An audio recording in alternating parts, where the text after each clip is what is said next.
안녕하십니까. 마이바씨의 회계 이야기 마이바입니다. 오늘은 우진이라는 회사의 사업보고서와 재무제표를 읽어보겠습니다. 이 동영상은 종목을 추천하는 동영상이 아닙니다. 이 동영상은 회사의 사업보고서와 재무제표를 읽어나가면서 공부하는 동영상입니다. 자, 읽어보겠습니다. 손익계산서는 일정 기간 회사의 경영성과를 나타내는 그런 보고서입니다. 경영성과. 그래서 2017년도 6월과 2018년도 6월을 비교해서 한번 읽어보겠습니다. 자, 매출은 많이 감소했죠. 매출은 감소했고, 그 다음에 2, 4분기 매출은 어때요? 증가했죠? 2, 4분기 매출은 6개월간 누적 매출은 감소했지만 2, 4분기는 전년 대비해서 증가했어요. 그리고 누적이고 이게 2, 4분기니까 1, 4분기는 어때요? 증가했죠? 그러니까 전년 대비 2, 4분기도 증가했고 1, 4분기에서 2, 4분기도 매출은 증가했어요. 단지 6개월 그 누적 매출은 감소했죠. 누적 매출은 감소했고 그 다음에 누적 영업이익은 적자에서 적자폭이 줄어들었어요. 근데 2, 4분기는 흑자로 전환됐어요. 1, 4분기도 이게 적자가 많았기 때문에 2, 4분기 흑자가 적자로 되어 있잖아요. 누적은. 그래서 1, 4분기에서 2, 4분기 그리고 전년 2, 4분기에서 당해 2, 4분기는 흑자 전환됐어요. 내용이. 그래서 당기순이익도 적자폭이 많이 감소됐고 2, 4분기는 전년 대비해서 흑자 전환했고 1, 4분기에서 2, 4분기도 흑자 전환했어요. 흑자 전환. 그래서 내용이 좀 많이 좋아졌어요. 2, 4분기 자체적으로 보면 내용은 많이 좋아졌어요. 전체적으로 누적으로 보면 좀 애매하지만 2, 4분기 자체적으로 보면 1, 4분기 전기 대비해서도 흑자 전환했고 전년 대비해서도 흑자 전환했어요. 그래서 이 회사의 관점은 뭐냐면 지속 가능하냐 이게 지속 가능하냐 이걸 보는 거예요. 흑자 전환이 지속 가능하냐 이 관점에서 관찰을 하시면 돼요. 자 여기 단기 순손실이죠. 단기 손실이에요. 왜냐하면 2, 4분기는 흑자 전환했지만 1, 4분기 때 적자가 많아서 그래서 이게 이익잉여금으로 가죠. 결손금 누적이 된다고 해요. 누적의 개념. 그래서 여기보다 줄어든 거예요. 마이너스이기 때문에. 그럼에도 불구하고 자본총계가 1357억, 부채가 820억. 그래서 안정적이에요. 부채 비율이 안정적이에요. 안정적이고 자 재무 상태표는 뭐냐면 일정 시점 현재 회사의 재산 상태를 나타내는 거예요. 그래서 안정적이냐 그렇지 못하냐를 나타내는 거예요. 자 현금 같은 경우는 지금 많이 줄었어요. 그렇죠? 많이 줄었죠. 많이 줄었고 그다음 매출 채권은 많이 늘었어요. 지금 매출이 6개월 누적 매출이 줄었는데 매출 채권이 늘었어요. 그래서 이 신용 위험, 그 신용 위험이 좀 커졌잖아요. 신용 위험이 커졌는데 신용 위험이 커졌어요. 커졌는데 이 회사의 거래처들 보면 무슨 뭐 수자원 공사라든지 무슨 뭐 여러 가지 발전소 막 그런 쪽에 있어요. 그렇기 때문에 어떤 그 신용 위험이 그렇게 크지는 않다. 예, 생각보다 이 매출이 증가한 것보다 그렇게 생각만큼 크지는 대손 위험이 그렇게 크지는 않다. 그렇게 생각에 접근하시면 될 것 같아요. 그리고 기타 유동 금융자산도 증가했고 그 다음에 기타 유동자산에는 미청구공사라는 게 있더라고요. 미청구공사, 초과청구공사가 있는데 미청구공사가 좀 증가해 전년 대비 증가했어요. 그래서 미청구공사는 뭐예요? 회사가 원가율을 조정을 해서 이익을 매출이나 이익을 충분히 조정 가능하잖아요. 그렇기 때문에 지금 2분기 이익이나 매출이 증가했잖아요. 그런데 미천공사가 좀 증가했기 때문에 여기에 대한 어떤 리스크는 있다. 리스크는 있다. 이제 그 정도 선은 리스크 측면에서 생각을 하시면 돼요. 미천공사는 뭐예요? 청구를 할 수 없는 공사. 청구를 할 수 없는 만약 청구를 하면은 매출 채권이 되는 거예요. 미천공사가 그 기간이 돼서 청구를 한다. 그러면 매출 채권이 되는 거예요. 미천공사는 그래서 신용위험과 뭐가 있어요? 신용위험과 그 다음에 의무 수행 위험이 있다고 했죠. 리스크가 하나가 더 추가된다고 했어요. 신용 위험과 의무 수행 위험 리스크가 하나가 더 추가된다. 재고자산 증가했어요. 증가했고 매출이 감소했기 때문에 이건 좀 악성재고 비슷하게 있는 것 같아요. 이 부분 재고는 지금보다는 다음 분기에 해소가 되는지를 한번 확인을 해야 돼요. 관찰을 하셔야 돼요. 이 부분은 재고 왜냐하면 리스크 요인으로 발생할 수도 있기 때문에 이 재고 부분은 항상 관찰을 하시라. 그 다음에 매도 가는 금융자산은 기준서가 바뀌었어요. 변동이 됐기 때문에 이걸로 됐어요. 이걸로. 그래서 지금 이렇게 옮겨주는 거죠. 그 다음에 유형자산 크죠. 880억. 무형자산 245억. 무형자산도 상당히 많아요. 그렇죠? 이게 뭐냐면 연구개발비잖아요. 진입장벽의 역할을 하는 거예요. 그 다음에 투자자산에 투자를 많이 했죠. 323억. 좀 전년에는 19억인데 323억 투자를 했어요. 이 말은 뭐냐면 현금에서도 그래서 줄어들었고, 이 현금 가지고 투자를 해야 될 거 아니에요. 현금에서 투자하고, 그 다음에 또 어디서 투자해요? 차입금, 장기 금융 부채가 증가했죠. 많이. 이 차입금을 가지고 투자를 한 거죠. 자, 유동부채 보면 매입 채무도 증가했어요. 그 다음에 뭐 그 매입 채무 증가했고, 매입 채무 증가했고, 그 다음에 단기 차입금은 감소했어요. 그렇죠? 감소했지만 장기 차입금은 증가했다. 예, 이런 부분들. 또 다른 부분들은 그렇게 의미가 없는 것 같아요. 유동부채로 보면 유동부 275억이잖아요. 275억. 그런데 663억. 당좌 자산을 보면 재고 자산 빼주더라도 안정적이죠. 상당히 안정적이고. 자, 유동 자산은 뭐라고 했죠? 1년 이내에. 그 다음에 단기 투자 목적. 그 다음에 재고 자산 합쳐서 유동 자산이라고 했죠. 1년 이내에 받을 수 있는 거. 단기 투자 목적, 재고 자산. 재고 자산은 어때요? 1년 이내에 안 팔릴 수도 있잖아요. 이거 매출로 가는데 매출이 안 일어날 수도 있잖아요. 재고가. 그 매출이 가더라도 바로 현금화 되지는 않잖아요. 이게 외상으로 갈 수도 있고 어음을 받을 수가 있잖아요. 매출 채권으로. 그래서 현금화가 바로 안 되기 때문에 우리가 유동자산 할 때 재고자산을 빼주면 이게 당좌자산이 되거든요. 그래서 1년 이내에 갚을 수 있는 부채가 275억이니까 충분히 가능하잖아요. 당좌 비율도 그렇게 뭐 나쁘지 않다. 안정적이다. 이렇게 생각하시면 되고, 매출 채권이 많이 증가했죠. 현금 흐름이 어때요? 이런 경우는 돈을 못 받았잖아요. 현금화가 안 됐잖아요. 그렇기 때문에 현금 흐름이 좀 나빠질 수 있다. 그렇게 생각하시면 돼요. 재고자산도 증가했고 기타 금융 자산도 증가했고 했기 때문에 현금 흐름은 좀 나빠질 수 있겠다. 영업 현금 흐름 보니까 그래서 마이너스다. 마이너스고 이건 그렇게 좋은 현상은 아니에요. 이건 리스크라고 보시면 돼요. 근데 한번 더 보셔요. 이게 하반기에 또 다시 플러스로 바뀔 수가 있거든요. 그래서 흐름을 보시라는 거예요. 흐름을 보시고 투자활동 현금 흐름 아까 관계기업 투자했죠. 관계기업 투자해서 300억 정도 이거 한번 관찰해 보시고 재무활동 현금액이 전환사채를 발행했다는 건 뭐예요? 자본 조달했다는 거잖아요. 아까 그 뭐야 자본 조달을 했어요. 자본 조달을 했고 이 전환사채는 나중에 뭐예요?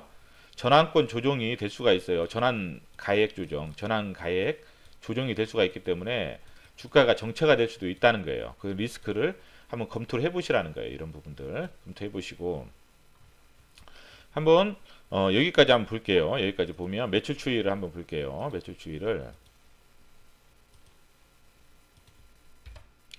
지금 16년도 피크를 찍다가 매출이 줄어들었어요. 곱하기 2 해도 줄어들었죠. 매출은 영업이익도 여기서부터 계속 줄어들고 더 줄어들고 곱하기 2 하면 더 줄어드는데 이 부분은 확인을 해야 돼요. 애매해요. 지금 2분기에 지금 올라오고 있는 중이기 때문에 이 상태로만 지금 보는 거예요. 그냥 자 여기 피크를 찍고 줄어들고 다시 더 줄어들고 좀 그래도 회복했죠. 영업이익률 예 좀 엉망이죠. 지금 상태가 2015년도 이후에는 배당도 줬어요. 2016년도까지 근데 여기서부터는 엉망이 되다 보니까 배당을 안 줬어요. 안 주고 부채 비율은 그래도 그 전환사채라든지 그런 부분들 전환사채 이제 그런 부분들이 있고 그리고 그 전에 좀 실적이 좋았었던 것 같아요. 그래서 부채 비율은 그래도 뭐 자금 조달을 하더라도 좀 안정적이에요. 예, 안정적이고 이런 부분들 아직 전환사채가 자본으로 또 전환이 되면 주주에 대해서는 희석이 될 수도 있겠지만 회사 입장에서 보면 부채 비율이 더 양호해지겠죠. 이런 부분들이 있다는 거 그렇게 하시고 그 2017년도 10월 19일 그 다음에 11월 9일 날 뭐 어떤 현상이 발생했냐면 효명 ENG를 매각했어요. 연결 대상 그 다음에 SVC 매각을 했어요. 대략 매출이 한 131억 정도 돼요. 그러니까 이 131억 정도 되는 회사를 매각을 하다 보니까 이때 10월달 한 두 달 안 잡혔잖아요. 매출이 한 달 이상 안 잡혔고 그렇기 때문에 매출은 감소했고 그 다음에 이게 이제 손실이 한 17억 정도 나요. 단기 손실이 한 17억 정도. 그러다 보니까 여기서 이제 보니까 많이 단기 순이익이 좀 많이 재무 구조가 개선됐죠.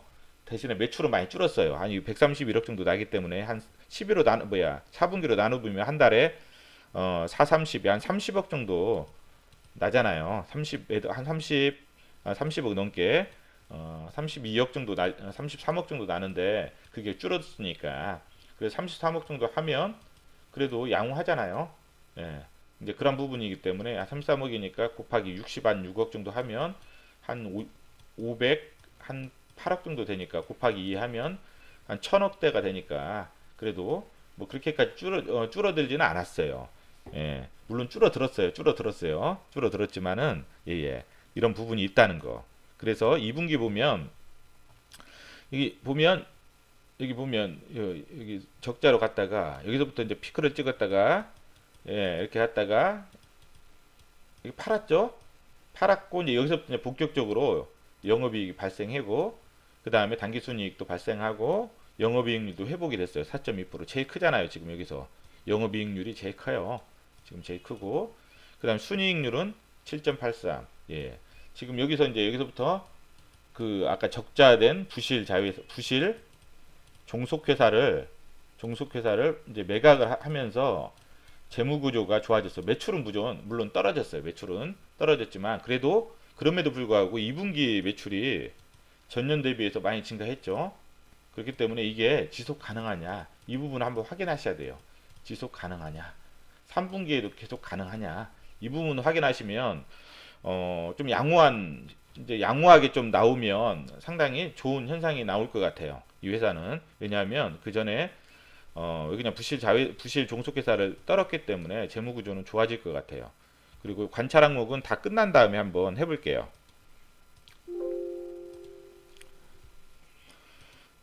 참 이제 신문에 읽다가 이게 있었어요. 김종훈 의원의 원자력 제염 연구 부정 의혹 철저히 제주 사회야. 그래서 그 원자력 안전위원회 이제 특별 점검 결과 이렇게 보다 보니까 이 부분을 좀 얘네들이 연구하면서 약간 조작을 한 것 같아요. 조작을 해서 그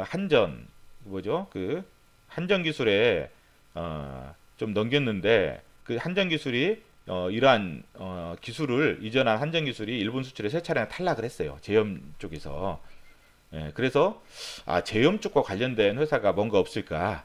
왜냐면 얘네들이 연구를 좀 조작을 해서 지금 계속 탈락을 하잖아요. 세 차례나. 그래서 뭔가 없을까 이렇게 조사하다가 이제 제염과 관련된 원자력 제염 왜 그러냐면 일본 쪽이 이제 2020년 올림픽이 있잖아요. 올림픽 있고 지금 후쿠시마 원자력 그 부분 때문에 지금 제염 세슘이라든지 그 부분을 다 제거를 해야 되는데 왜 그러냐면 그렇지 않으면 세계인들이 지금 오는데 불안하잖아요. 그래서 많은 자금을 투자해서 해야 되는데 좀 수혜 받을 수 있는 회사가 없을까 이제 조사하다가 이제 그 우진이라는 회사가 딱 눈에 띄더라고요. 뉴스 나오는 거 보니까 그래서 이제 이 회사를 좀 선정을 해서 한번 이제 보는 거예요. 지금 회사의 개요. 자, 회사의 개요부터 이제 한번 볼게요. 이 회사 같은 경우는 지금 이제 계열 회사가 이제 이렇게 이제 보통 이런 걸 해요. 이런 걸 하고 예, 이런 걸 하고 그다음에 종속회사가 한국진호, 한국나가노, 주식회사 우진엔텍 6개 등이 있어요. 그리고 지분법 회사가 오벌 엔지니어링, 원자력 환경기술개발, 우진 인베스트먼트, 투자 합자 회사. 이게 이제 좀 신규 쪽으로 보셔야 돼요. 신규 쪽으로. 이번에 이거를 이제 투자한 거죠. 그게 관계회사 투자가 많죠. 이게 투자한 거예요. 유진 인베스트먼트 투자 합자 회사. 그리고 뭐 이렇게 진호나 나가노 이런 거 보면 좀 일본 기업들과 이렇게 합자를 한 거예요. 합자를 하다가 이제 나온 거기 때문에 일본 쪽하고 좀 연관이 많다. 그리고 우진 재팬이 있다는 거 일본 쪽. 예, 그래서 지금 왜냐하면 원자력 환경 기술 개발 이제 지금 아까 제가 기사를 접하고 제염과 관련돼서 그 원자력 그 세슘 있잖아요. 제거 하는 그런 회사 어떤 기술력 있는 회사가 없을까 이제 조사하다가 이 회사가 나왔어요. 원자력 환경 기술 개발이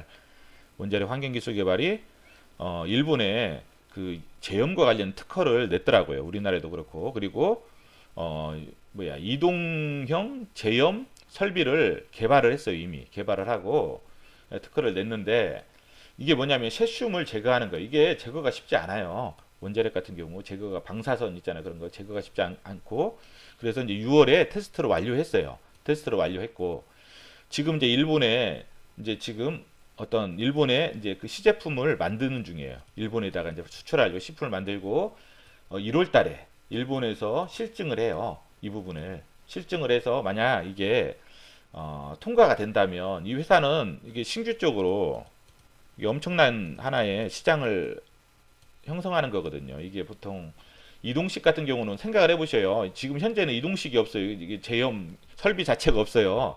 그러면 뭐냐면 공장을 지으려면 어떻게, 땅을 사야 되죠. 땅도 사고 공장을 짓고, 그 다음에 그러면 어떻게 민원이 많이 발생하잖아요. 그쪽에다 지은다고 하면 여러분들은 자기 동네에 이거 지으려고 민원이 안 발생하죠. 오래 걸려요. 이거 하려면. 그래서 그 원전 그 사고 난 데 근처에다 지어야 되는데, 그렇지 않으면 어떻게 돼요? 먼 데 있으면 운반비 있어요. 운반비는 공짜로 나가는 게 아니잖아요. 사람도 써야 되잖아요. 운전사도 인건비도 줘야 되고, 기름값도 나가고, 또 뭐예요? 그 방사선 그 제염 작업을 하면 뭐 흙이라든지 무슨 풀 같은 거, 이 오염된 것들은 싸가지고 포장도 해야 될까요? 포장. 그것도 차량도 그냥 일반 차량에다 실어가지고 가는 게 아니잖아요. 특수 차량을 해야 되고, 그리고 이 고정식으로 공장까지 가서 여기서 소각을 해야 되는데, 비용도 많이 들 뿐더러 이게 상당히 힘들단 말이에요. 비용도. 그래서 이동식은 뭐예요?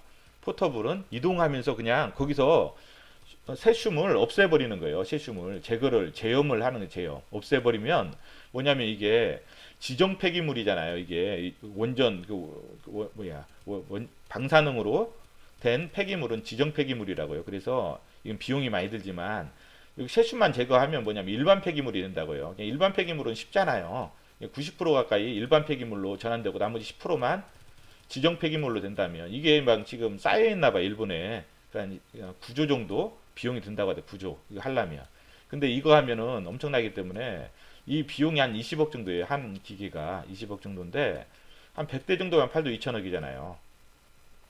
2천억. 근데 이게 9조 들어가는, 그런데 제가 봤을 때는 이거 충분히 사고도 남지 않겠습니까? 이게 비용이 엄청 절약되는데, 절감되고 그런 부분이기 때문에, 제가 이 부분은 좀 1월달 관찰 대상을 1월달 이 통과하는 시점에, 만약 이게 통과가 됐다, 그때 주가가 급등했다, 그래도 들어가셔도 상관이 없다는 거예요. 급작. 왜냐하면 관찰을 했기 때문에, 우리가 이러한 부분 매출이 엄청나게 증가할 수 있겠구나. 그러면 그때 뭐 상한가를 가던 뭐 어찌든지 간에 급등해도 그때 들어가도 문제가 없다.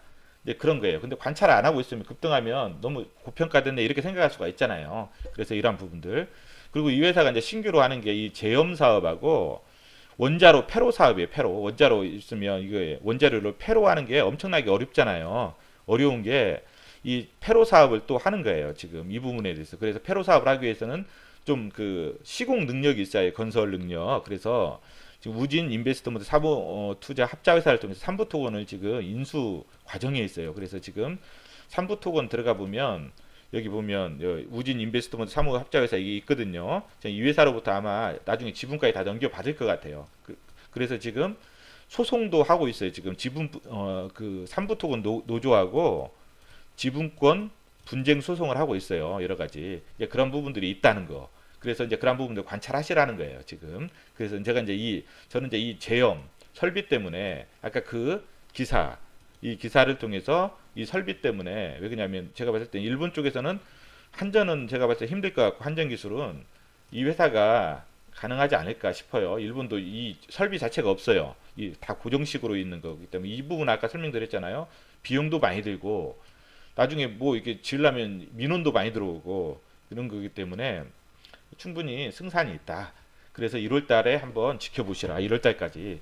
1월 달 지켜보시면 1월 달 안에 만약 3분기 매출이 영업이익이 증가하면 그 전에라도 뭐 충분히 가능하다. 매수 관점에서 이제 그런 부분. 왜냐하면 그 부실 자회사가 없어졌기 때문에, 이제 그런 부분들 관점에서 한번 보시라는 거예요. 효명 ENG 매각했고, SVC 매각했고 10월 달에 이런 부분이 있다는 거예요. 예. 그리고 동양 인스텍을 흡수합병했어요. 흡수합병해서 자 이런 부분 그 다음에 주식회사 우진엔텍 종속회사죠. 우진엔텍은 경상정비 용역 이런 부분들을 한다는 거예요. 이 우진엔텍이 지금 거래처가 많죠. 거래처가 많아요. 지금 예. 이런 경상정비 용역 정비 용역 이런 발전소에서 어때요? 이 발전소들 대손 위험이 별로 없잖아요. 대손 위험이 발전소도 예. 대손 위험은 그렇게 많지가 않잖아요. 그렇죠? 매출 채권이 좀 증가하더라도 대손 위험은 크지 않잖아요. 그렇죠? 그냥 그런 관점에서 매출 채권이 증가하더라도 너무 리스크적으로 보지 마시라. 한국진호 예, 이런 부분이란 거예요. 원자력 예, 이런 부분들. 그래서 센서가 뭐예요? 이 센서가 원천 기술이거든요. 원천 기술. 뭐냐면 어떤 것을 파괴하지 않고 안을 들여다보는 기술이에요. 파괴하지 않고 안을 들여다보는 기술. 그래서 센서가 확장성이 커요. 이 부분이 확장성이 크다. 확장성이 크다. 다른 기술로의 확장성이 크다. 그 미상환 전화세 아까 이 부분은 리스크라고 했죠. 리스크예요. 이 부분은 리스크. 그래서 왜냐하면 보셔요. 지금 이때 1회, 2회까지 지금 전환사채를 했어요. 전환사채는 그 동영상 확인해 보셔요. 꼭 그 동영상 꼭 들어보셔요. 전환사채 이론 동영상. 따로 설명을 안 드려요. 이제 왜냐하면 너무 시간이 많이 걸리기 때문에. 그래서 이론 동영상을 따로 만드는 거예요. 그래서 제가 자주 나오는 그런 부분들은 따로 동영상을 만들었어요. 그렇기 때문에 그런 부분들을 꼭 들어보셔요. 자, 이때 전환을 해요. 전환 청구 기간이 지금 시가가 하락해서 이만큼까지 떨어졌어요. 5,318원까지 전환가액이 그래서 이만큼 늘어났어요. 주식수가. 자, 이때는 내년부터잖아요. 내년부터이기 때문에 이때는 지금 6,848원이거든요. 6천 전환가액이 내년부터이기 때문에 이건 내년에 고민하고 전환가액 조정하는 것은 만약 뭐 이것도 모르겠어요. 지금도 주가가 떨어질 수도 있어요. 왜냐하면 이거 전환가액을 조정하기 위해서 이제 그렇기 때문에 이 부분 리스크로 보시고 관찰하시라는 거예요. 하여튼 전환사채에 나오는 부분은 그러한 부분들이 있다는 거. 그리고 이거는 저번에 설명드려서 상환전화 우선주 이것도 동영상 보시라. 동영상을 보시라. 따로 설명 안 드려요. 자, 자기 주식수 476 예, 이거고. 그 다음에 2006년도까지 배당을 지급하고 이후에는 좀 실적이 안 좋아져서 지금 배당을 지급하지 않고 있다는 거. 자, 사업의 내용은 뭐냐면 이런 거라는 거. 원자력 발전소의 계측기. 이런 핵심이에요. 핵심. 그 철강 산업용. 딱 보면 어때요? 원자력은 어때요? 지금 정부 정책이 탈원전이지 않은 리스크가 있다는 거예요. 지금 정부 정책과 좀 반대로 가고 있다. 반대인 좀 어떻게 보면 대립적인. 그래서 당연히 떨어지는 상황. 철강도 어때요? 좀 안 좋은 상황이잖아요. 이런 부분들 그리고 이런 부분들이 있다는 이 산업 자체가 그렇게 좋은 건 아니에요. 지금 전체적으로 단지 아까 그 제염 쪽, 그 다음에 그 페로 쪽 이제 그런 부분들 이제 그 부분에 대한 성장성과 그 1월에 그 계약 혹시 실증이 통과하느냐 그래서 계약이 되느냐 이 부분에 대한 어떤 기대 때문에 지금 공부하는 거예요. 우리가 자. 그리고 제품이 오랜 라이프 사이클이에요. 어때요? 그럼 교체 수요가 늦게 발생하잖아요. 오래 걸려요. 교체 수요 발생하는 게. 근데 지금은 이제 원전이 하루 오래돼가 옛날에 설치해놨던 것은 교체 수요가 발생하는 것 같아요. 교체 수요가 발생은 안정적으로 하지만 뭐예요? 이 분야에서 성장은 없잖아요. 왜냐면 정부 정책이 탈원전이기 때문에 그리고 산업의 고도화에 따라서 계측기는 필수적이라는 거. 그리고 이 부분 리스크가 있다는 거. 예, 그렇게 생각하시면 돼요.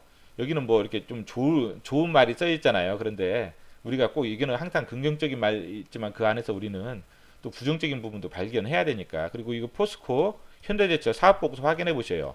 이만큼 설비 고도화 투자 1조 450억 원, 1조 원 증설 계획을 검토하고 있다. 근데 뭐예요? 철강 산업이 안 좋으면 이거 연장이 될 수 있잖아요.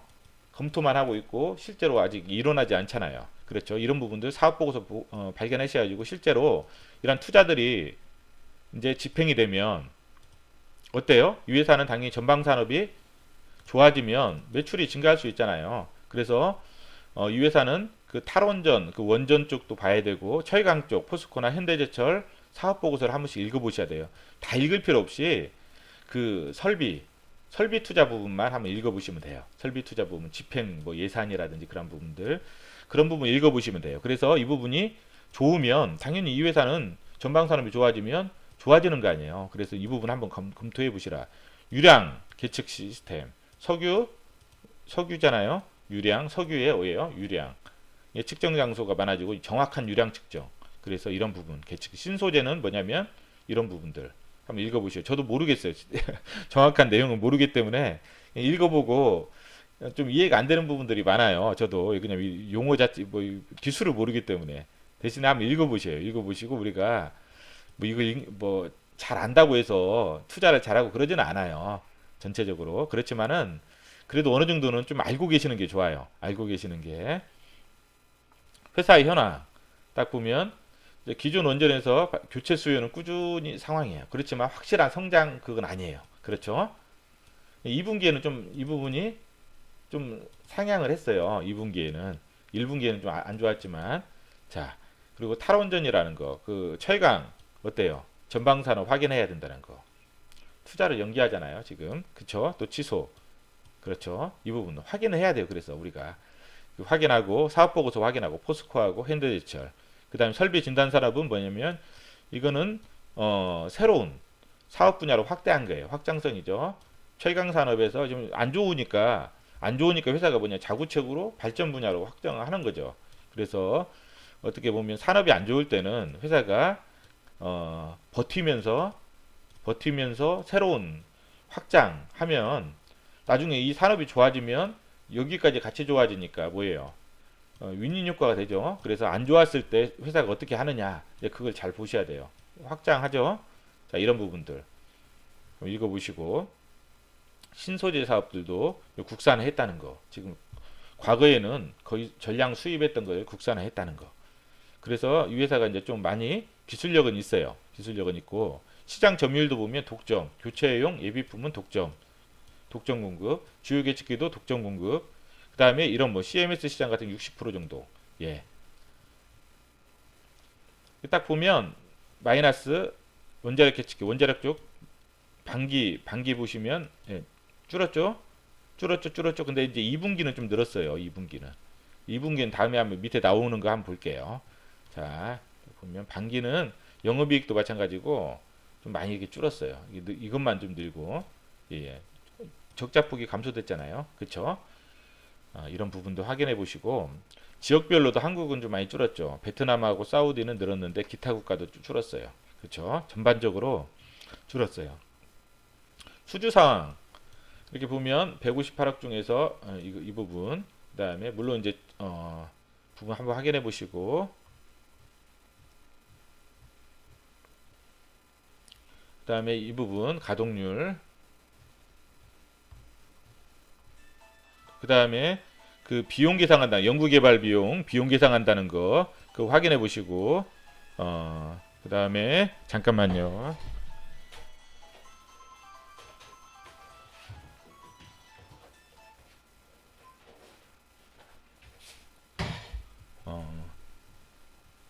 그 다음에 다른 것은 별로 없어요. 여기 보면 소규모 합병권 동양 인스테 그리고 타법인 출자증권 취득예건이 있거든요. 이 부분이 뭐냐면 그 타법인이 DST 로봇의 뭐예요? 계약체결이 5월 23일 공시를 한번 보세요. 공시에 다 나와 있으니까 보면 DST 로봇이 보유한 발행회사 우진 인베스트먼트 사무투자 합자회사의 유한책임사원 지분 양수 102억 원. 그 다음에 또 우진 인베스트먼트 사무투자회사의 원시취득 LP 292억. 그래서 300억 정도 지금 투자했다는 거.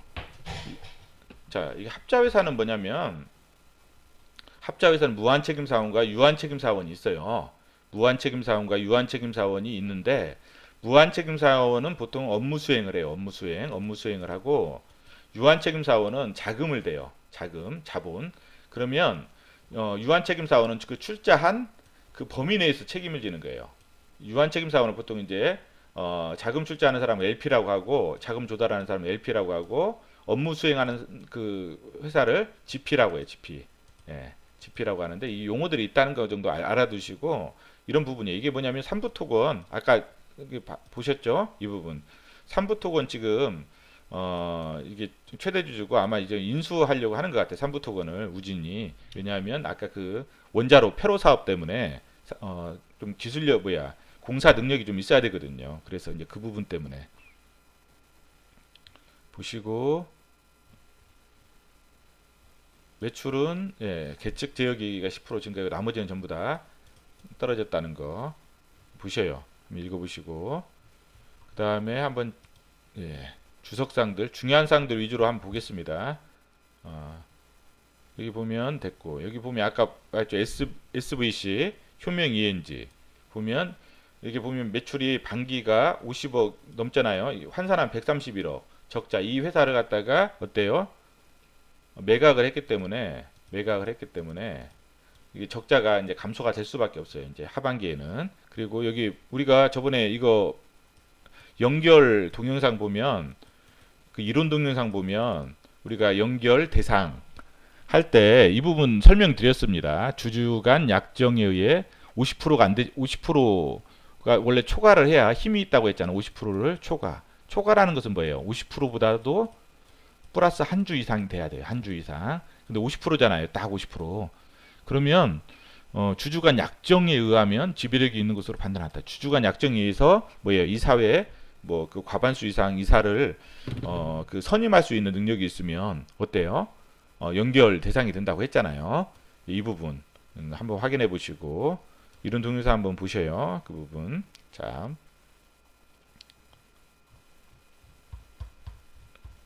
중요하지 않은 사항들은 넘기겠습니다. 왜 그러냐면 시간이 너무 많이 걸려가지고 여기 3개월 보면 누적이잖아요. 6개월이고 3개월이에요. 3개월 2, 4분기. 지금 2, 4분기는 뭐냐면 지금 기기 이것도 보면 이 적자 폭이 많이 감소됐잖아요. 여기 보면 3개월 보면 이게 적자 있는데 많이 감소됐어요. 그리고 여기도 적자 있는데 흑자로 전환됐고 그 다음에 잠깐만요. 전반기 3개월 적자 폭이 많이 감소됐죠. 그 다음에 흑자로 전환됐고 그 다음에 원전기 사업도 적자 있는데 지금 적자 폭이 많이 감소됐어요. 그쵸? 3개월 적자 폭이 많이 감소됐고 여기 원전기 사업도 매출도 많이 증가됐고 이 부분을 보면 지금 3분기에는 잠깐만요. 3개월 여기 있네요. 여기 여기 있습니다. 200에서 46억이니까 많이 증가됐고 이것도 감소됐고 이것도 증가됐고 2분기는 뭐냐면 매출도 그렇고 이익도 그렇고 많이 증가됐어요. 매출과 이익이 둘 다 2분기. 그래서 이게 지속 가능하냐 이 부분을 보셔야 돼요. 지속 가능성 여부. 건설 계약. 지금 전년 전반기에 비해서 우리가 비교만 하면 돼요. 이 부분은 건설 계약은 전반기에 비해서 좀 왜요? 잔고가 좀 줄어들었죠. 자, 미천구 공사, 초가천구 공사 보면 좀 늘었어요. 이 부분이 이건 리스크라고 했죠. 리스크. 이건 왜냐하면 미천구 공사 같은 경우는 회사가 원가율을 조정해서 충분히 증가시킬 수도 있고 감소시킬 수도 있잖아요. 그렇기 때문에 매출이 증가될 수도 있어요. 이익도 그렇고 그러면 이런 부분이 있다는 거 그냥 그 정도 선에서만 알아두시면 될 것 같아요. 리스크가 있는 계정 과목이다. 그 정도 선에서만. 관계기업 투자 많이 했죠. 이거 했고 아까 전환사채는 별도 설명 안 해요. 동영상 한번 참조해 보시죠. 이런 거 다 설명했었어요. 이런 부분들 다 설명했었으니까 이런 것들 다 설명했어요. 이미 그때. 그래서 그거 한번 확인해 보시죠. 이런 동영상을 여기서 설명할 시간이 없어요. 지금 여기 보면 대손상각비 같은 경우도 환입이 됐어요. 이게 못 받을 거라고 생각하고 충당금을 설정했는데 받아버렸어요. 회수가 됐어요. 그래서 환입을 한 거예요. 지금. 그러니까 뭐냐면 이거는 대손 위험이 그렇게 크지 않은 회사다. 왜냐하면 거래처들이 상당히 좀 튼튼한 회사고 현금이 많이 들어오는 회사다. 그렇게 생각하시면 되고 뭐 이런 부분이 있다는 거예요. 이게 매출 채권이 증가하고 이런 부분이 있어서 영업 그 영업 관련된 현금 흐름이 마이너스다. 이런 부분 보시고 그 다음에 이거 한번 볼게요. 주제에 관한 사항. 이런 부분이 있다는 거 한번 보시고, 그 다음에 이해관계자, 예. 원자력 환경기술개발, 그리고 이 오벌 엔지니어링이 이제 그 당사가 취하겠던 유량계 사업 부분을 일본 오벌과 합작 투자해서 이렇게 된 거예요. 합작 투자한 거예요. 일본 쪽하고 연관이 많잖아요. 그러니까 이 회사가 일본 재팬 그 우진 재팬도 있고 일본 쪽하고 좀 뭔가 일본 쪽에 좀 인맥이 많다는 거예요. 인맥이 많은 것 같아요. 왜냐하면 이 회사들이 있잖아요. 또 여기도 보면 다 이거 우진 재팬, 그 다음에 일본 현지로 목적 우진 재팬은 그렇죠. 그리고 이것도 마찬가지고 주주현황이 우진 재팬이고, 그 다음에 일본 법인이고, 다 일본요. 나가노와 예 이런 거고, 그 다음에 이런 부분도 일본은 일본 회사와 일본 진호와 이렇게 해서, 그러니까 뭐냐면 일본과 상당히 연관이 많아요 이 회사가. 그리고 일본의 인맥도 많고, 그렇기 때문에 아까 이런 부분들 그 제염 부분 있잖아요. 제염 부분 지금 일본의 실증을 봤는데 일본 통들이 많기 때문에 좀 가능성이 크다라는 거죠. 가능성이 크다. 그리고 여기 보면 원자력 이게 주주 현황에 우진이 있는데, 이 우진이 이제 CB를 여기서 이제 CB를 발행했어요. CB를 발행해서 가지고 있는 게 전환이 되면 이제 50% 되거든요. 그러면 아까 그 다른 회사도 주주 약정으로 인해서 이사회를 50% 이상 이사 선임할 수 있는 권리가 되면 연결로 될 수 있거든요. 그렇기 때문에 나중에 이제 여기서 제염 설비를 팔고 뭐 하면 매출이라든지 이익이 다 연결로 처리가 가능해요. 그렇기 때문에 이제 지금은 아직 지분법이지만 CB가 있다는 거. 그래서 50%가 된다는 거. 그러면 주주 약정에 의해서 이 부분 또 될 확률이 크거든요. 아까 50% 한국 나가는가요? 거기 진호인가요? 거기 그 부분도 50%였었잖아요. 그 부분 확인해 보시고, 우진 인베스트먼트 이거 JC 파트너스가 집히고 업무 집행사원이고, 그 다음에 우진이 자금 LP, 그래서 경영 참여형. 그래서 나중에 지금 3부 토건을 지금 인수하려고 지금 경영권 분쟁 중이에요. 3부 토건 노조와 경영권 분쟁 중. 한번 뉴스랑 확인해 보셔요. 페로 사업을 위해서 건설회사가 필요하다는 거. 예.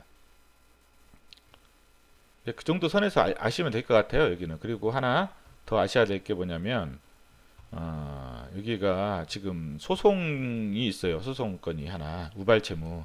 그래서 뭐냐면 한국 수력 원자원하고 지금 20억대 소송을 하고 있어요. 1차 변론 했고 이제 9월까지 이미 끝났겠네요. 4차까지. 그리고 우진이 뭐냐면 이쪽에서 입찰 참가 자격 제한 처분 취소 소송을 하고 있어요. 심리 중. 그럼 어때요? 지금 서로 간에 소송 중이니까 좀 안 좋을 거 아니에요. 그러면 어떻게 이게 잘 됐을까요? 안 됐을까요? 모르죠. 지금 우리는 모르는데 뭐냐면 이제 이게 그게 있어요. 여기 보면 그 공급계약 공시를 보면 한번 보셔요. 공급계약 공시를 보면 그 뭐야 9월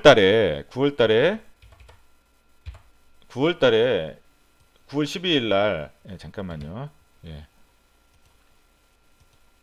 9월 12일 날 한국수력원자원에서 73억 공급계약을 받은 게 있어요. 그래서 뭔가 서로 소송 중인데 이 공급계약 받았잖아요. 뭐 입찰 그거는 해결이 된 것 같아요. 이게 지금 공급계약 받고 뭐 여러 가지 뭐 어떻게 좀 좋은 방법으로 좀 해결이 가능한 것 같아요. 보니까 여기 이 우발채무는 있는데 이런 부분 또 공급계약이 있더라고 9월 12일 날. 그래서 이 부분 한번 확인을 해보셔야 돼요. 그래도 관찰은 해보셔야 되고, 관찰 항목으로 그래서 한국원자력 환경기술개발 리드 이동식 제염설비, 이동식이 아까 상당히 매력적이라고 했잖아요. 이게 없어요. 일본에도 그렇고 우리나라도 지금 이제 이게 최초거든요. 그러면 1월에 일본 실증 평가한다는 거. 그래서 만약에 통과가 되고 매출이 발생한다면 한 단계 레벨업이 되기 때문에 한 단계가 제가 봤을 때 한 두 단계 레벨업이 되기 때문에 이것만 되면 그 당시에 뭐 이렇게 급등을 하더라도 충분히 급등 상태에서도 올라탈 수 있다. 관찰만 하시면. 그리고 원자로 폐로 사업 같은 경우 지금 3부 토건 인수 과정에서 경영권 분쟁 중이라는 거 관찰해 보시고, 적자 종속회사를 매각했다는 거, 그리고 전환사채를 발행했는데 전환가액 조정 이런 부분들 관찰해 보셔요. 관찰해 보시고 이 회사는 좀 관찰을 하면서 3분기가 2분기처럼 좋으면 제가 봤을 때는 충분히 뭐 투자 가능한 회사가 아닌가 이제 그런 생각이 들어요. 그거는 뭐 그 투자 가능한 부분은 여러분들이 판단을 하실 거지 제가 할 건 아니에요. 그리고 제가 지금 아직 아우 지금 허리가 아파가지고 지금 아직 뭐 이렇게 좀 관찰을 많이 못한 부분이 있어요 여기서. 그래서 좀 오래 시간을 제가 사업 보고서를 못 보다 보니까 지금 이러면 지금 주식 발행 수도 한번 확인해 보셔요. 지금 몇 주나 되는지. 너무 또 발행 주식 수가 적으면 또 안 되니까 그런 부분들 발행 주식 수도 한번 확인해 보시고 그 다음에 다른 부분들도 지금 좀 더 확인할 게 몇 개 있는 것 같은데 제가 이제 좀 지금은 좀 오랜 시간 사업 보고서를 볼 수 있는 지금 상황이 아닙니다. 그래서 오늘은 이 정도까지 좀 하고 마치겠습니다.